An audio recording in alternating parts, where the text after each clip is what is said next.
Okay, enough of those explosive dramatics. Just wanted to get your attention on something I was experimenting with that came out really well. Very delicious and potent, and a lot of body to it, a lot of flavor.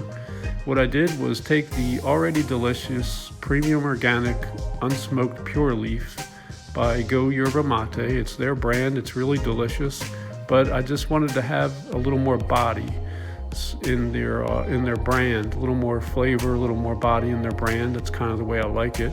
So I took that one and I put it into one of my blenders. I have a bullet blender that I like a lot, and that one comes with like a small cup that you use for nuts and things.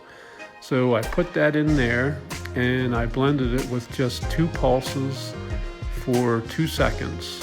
So it was kind of like 2 seconds. I blended it, I stopped, I shook it around a little bit, did another 2-second blend on it, and then that came out as a really fine powder and real small cut.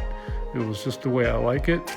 I took that and I mixed that half and half into the select organic delicious yerba mate that they have, and I mixed that into it half and half, and that came out really well.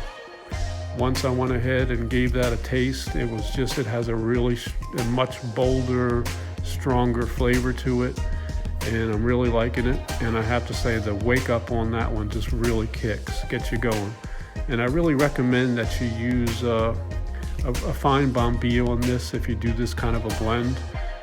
You can experiment around, maybe do a quarter blend instead of a half, but I did do the full blend, and I think that using that, because you do have a lot of fine powder in there, you got to make sure you have a nice Bombillo with lots of holes in it.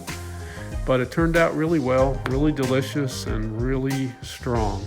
Definitely will wake you up. So just something that I recommend, and I'm gonna just play around some more with this, but I really did like that a lot.